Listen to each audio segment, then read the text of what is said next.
Ja T Lapinporokoiralle ja Maiju Parviaiselle siis ratavirheitä tuli 5. Aika olisi riittänyt hyvinkin nollaan, mutta tosiaan siellä se ratavirhe vähän jaloissa painaa.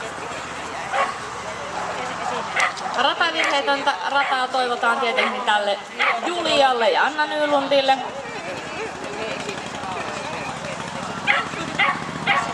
Mutta harmi juttu, että sieltä rimaa tuli alaisesta vähän pujottelussa ongelmia. Mutta mukava nähdä tällaisia erilaisia agility-rotuja ja tämä punainen Irlannin setteri Julia ainakin hoitaa tätä tehtävää se tosi mallikkaasti. Vaasalainen pari tämä siis. Kiltalaiset jännittävät sitten tätä luokan viimeistä paria. Muitakin enemmän, eli Ellu Labradorin noutaja-ohjaaja Janna Tuorilan kanssa saapuu sitten päättämään tämän Maxi Kakkosten kisan.